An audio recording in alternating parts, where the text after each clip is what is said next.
シリーズ企画教えてドクター、今日は目の健康について、まずは金子さんお願いします。はい、では早速ゲストの方をご紹介したいと思います。元自治医科大学眼科の准教授で、現在は新井眼科クリニック院長の新井祐介先生です。どうぞ今日はよろしくお願いいたします。よろしくお願いします。よろしくお願いします。寒くもなりまして、この時期肌の乾燥は気になるシーズンにもなりましたが、こんな情報もあるんですよね。目にとって冬は一番注意が必要な時期にもなるそうなんです。なんかこう真夏の方が日差しが強くて心配ところで、冬なんですね。そうなんです。もうね、その理由というのは先生どういうことでしょうか。はい、冬は空気が乾燥する時期ですので、ドライアイの患者さんが多く来院されます。実際に多くもなってるんですね、患者の数も。そうですね。どういった症状になりますか。はい、ドライアイになると目の乾燥の他に、疲れ目だったり、あとは冷たい風が目に染みたり、それによって涙目にもなったりします。福永さんおっしゃってましたね。さっき私今日ももうボロボロ泣きながら会社に行きましたよ。何も悲しいことはなかったんですけど、じゃあこれドライアイの疑いがもしかしたらドライアイかもしれません。本当に身近な病気でもあるんです。実際こういったデータもありまして、日本人の5人に1人がドライアイだと言われてるんです。こっちに入っちゃったんで、私もそしたら結構多いですよね。先生、これだけ多い理由っていうのは何かあるんですか。はい、ドライアイは涙の量が減少したり、涙の質が悪くなって目の表面が乾く病気です。涙の質って何ですか。その涙が蒸発しやすくなっちゃうんですね。そうすると乾く感じがすごくするんですけども、その最近ではスマートフォンとかパソコンを長時間見る時間も長くなってますので、そうすると瞬きが減りますから、涙の分泌がより減ってしまって、その乾きやすくなってしまいます。自分であんまり瞬きって意識してないんですけど、でもじゃあ多分スマホとか見てる時ってのは全然瞬きしてないんだろうなって思った方がいいってことですか。なんか通常の4分の1ほどに減ってしまうと、瞬きの回数が言われているそうです。これ皆さん気をつけましょう。そうしたらパソコンとかね。はい、そうなったらご自身でドライアイなのかが気になると思います。ご自身で確認できる方法があります。ご紹介しましょう。10秒間瞬きを我慢して皆さん目を開けることができるでしょうか。テレビの前の皆さん、そして福永さんと村雨さんもやってみましょうか。10秒ならいけるんじゃないですかね。はい、では早速参りましょう。皆さんもご一緒にスタートです。1秒、2秒、3秒までいきますよ。結構シュールな映像です。6、7、結構ダメだ。結構俺もしたいや違う、今俺喋ったらなんか戻ってきてなんか画面に動揺しちゃいました。意外にできなかった。瞬きをねしてしまいました。コンタクトレンズつけてるので、意外にドライアイなのかもしれないです。乾いちゃうかもしれないですね。これなんか黙ってやった方がいいな。喋るとやってみてくださいね。でもこれ10秒間目を開けるほど厳しかったという方はドライアイの可能性が高いってことですね、先生。そうですね。もしかするとドライアイかもしれません。疑った方がいいかもしれません。そのドライアイの予防や改善方法というのはございます。主に3つあるそうです。やはり先生、乾燥というのは良くないんですね。部屋の加湿が対策の一つですか。そうですね。部屋の湿度を上げてあげるといいと思います。またコンタクトレンズを長時間するとドライアイになりやすいので気をつけてください。さらに温めるというのもあるんですね。はい、目の周りを温めるとマイボーム腺というところから目の油が出ますので、それで涙が蒸発しにくくなってドライアイ症状が和らぐ方もいらっしゃいます。やっぱりこう乾燥したり冷えたりしたら良くないってことなんですね。ということになりますね。さあ、こういった目に関するね、今日は気になることを先生に解決していただこうと思います。事前に視聴者の皆さんから気になる疑問というのも教えていただきました。早速ご紹介したいと思います。まずはこちらです。ブルーベリーを食べると目が良くなる、嘘か本当か。これ気になった方、聞いたことがあるという方多いかもしれません。ではスタジオのお二人どうでしょうか。札一斉に上げてみてください。ドン。いや、これだけ言われてきてんだから、なんか目にはいいって言われますよね。先生、まさか、まさかですよね。先生どうでしょうか。はい、答えは嘘です。嘘。そうなんです。今ね、先生全然瞬きしなかった。これ真剣に言いたいところですもんね。嘘なんですか。この理由というのは何でしょうか。はい、ブルーベリーには残念ながら視力を上げるっていう効果はありません。そういうはい、ただブルーベリーに含まれているこのアントシアニンというものが眼性疲労には効果的であるという報告はあります。じゃあ目にいいよってざっくりとしたことは正しいわけですね。そうですね。視力が上がるわけじゃないんだ。はい、はい、他にも食べ物で言いますとこういったね疑問もいただいているんです。60代釧路市の男性からです。じゃあ目が良くなる食べ物っていうのはあるんでしょうかと、これ気になりますね。先生どうでしょうか。残念ながら食べ物でやはり視力が上がるっていうのはないですね。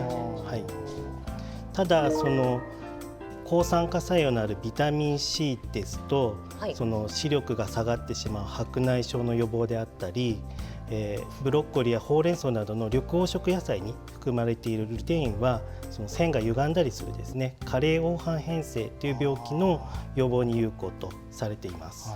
ですから目に限らずやはりバランスのいい食事が何よりも大切だっていうのが分かりますよね。だからこの目が良くなるって言い方です。視力が良くなるものに関してはないけれども、ってことなんですね。そうですね。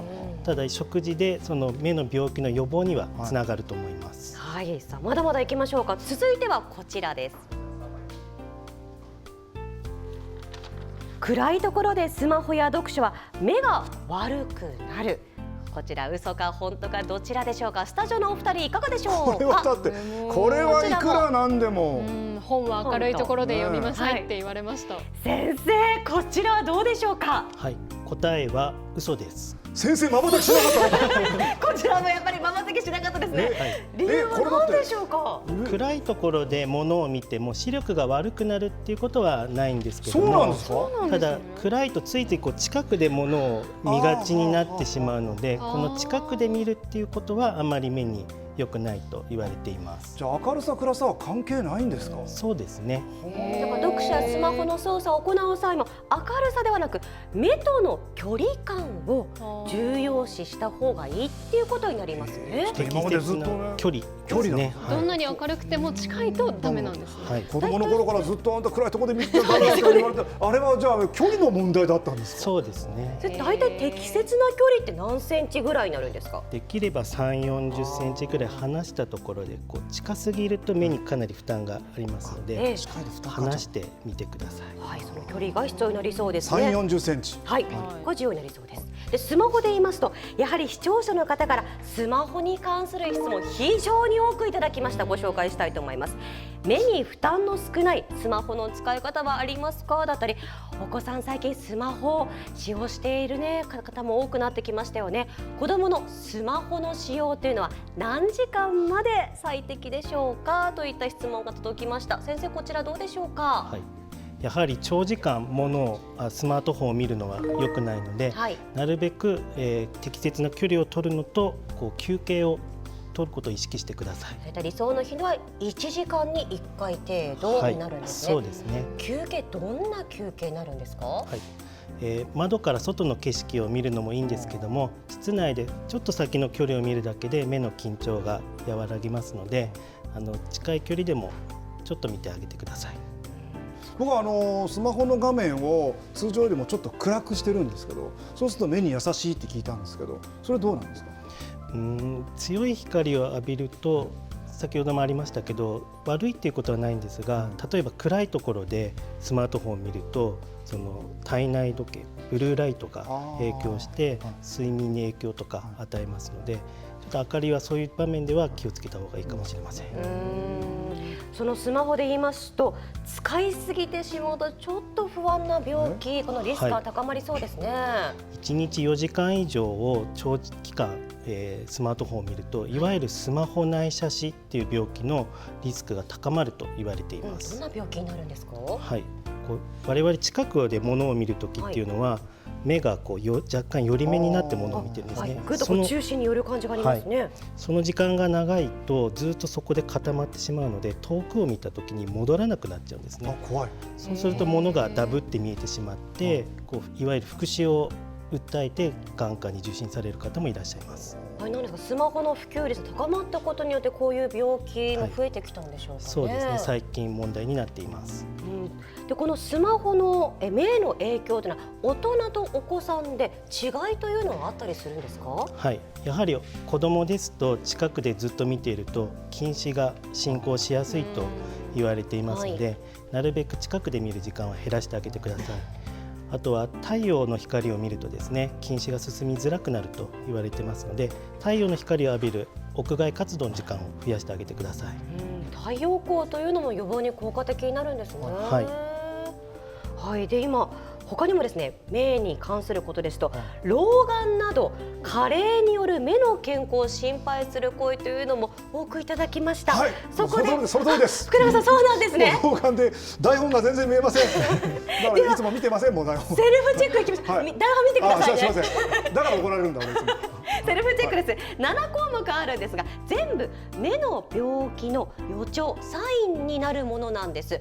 夕方になると見えにくくなるだったり、まっすぐの線が波打って見える5番ですね。それから6番の段差や階段につまずきやすい、これも病気のサインかもしれません。テレビの前の皆さんも何項目いくつ当てはまるのかぜひね確認してみてください。じゃあスタジオのお二人にもね事前にチェックをしてもらいました。行きましょうか。村雨さんは0。まあお若いからね。ありませんでした。そんなにないでしょう多分。ただ福永さん、まあね、人間もねもう55年も生きてくるといっぱいありますよこれ。項目ついてますね。先生、これどんな病気のサインになるんでしょうか？はい、2番3番はいわゆる老眼のサインです。もう完全に老眼。まあでも老眼ですよ。もう全然見えないんですもん。で4番はもしかすると白内障が出ているかもしれませんし、まずいじゃん。眩しく感じやすくなった。眩しい。はい。あと6番は緑内障のサインの可能性もあります。緑内障と言いますとどんな病気になるんですかね？はい、緑内障は視野が欠けてくる病気で、例えば下の方の視野が欠けてくると、段差の方が見えづらくなるのでつまずいたりすることもあるので、こういった方がある場合は、検査を受けたもいいかもしれません。いいこと一個もないじゃないですか確かに。そんなこれじゃあこれ数の問題じゃなくてそれぞれ何かに該当するって話なんですね。はい、そうですね。そしてこれらが加齢によるものっていうことになりますかね？はい、やはり加齢変化でさまざまな病気が引き起こってきますので注意が必要です。でもなんかね、例えば6番の段差や階段につまずきやすいっていうのはなんかその、目ではなくて体力的な問題じゃないかって気もするんですけど、目も重要なんですか？目でこういうことが起きる方もいらっしゃいます。でこういったもの誰しもがなると言ってもいいかもしれませんね。はい、誰でもなりうるかもしれませんので、こういったチェックをするのも大事だなと思います。で福永さんが2番と3番のこの老眼かもしれないというものに当てはまりましたけど、老眼というのは治るものなんですかね？どうなんですか？老眼は残念ながら加齢現象で治すっていうことは難しいです。絶望です。そうもうダメなんですか？年取ったら。ただその白内障手術の時に多焦点眼内レンズっていうものを入れると老眼を軽減できる可能性はあります。でもじゃあ我々は老眼とうまく付き合っていくっていうことを考えた方がいいと思うんですね。そうなんですね。でこういった加齢によるもの、病気のサインですけれども、サインが出る前に先生やはりこの定期検診というのが大事になってきそうですね。はい。やはり年に1回定期検診を受けることが非常に大事です。目の病気は、早期に自覚症状が出ない、例えば緑内障とかそういった病気もありますので、当院でも行っているような眼科ドックを利用したりしてですね、目の健康診断を年に1回お勧めしております。これはもちろんその若い方たちもそうなんですけど、我々ぐらいの世代50代とか60代もやっぱり定期検診した方がいいんですよね。そうですね。特に緑内障は40歳を超えてくると有病率が高まると言われてますので、一度は受けてない方は検査を受けるといいと思います。年に1回の受診がおすすめだということです。さあ今日は目に関するいろんなことを先生に教えていただきました。新井先生、改めてありがとうございました。ありがとうございました。ありがとうございました。冷静沈着でいらっしゃってね。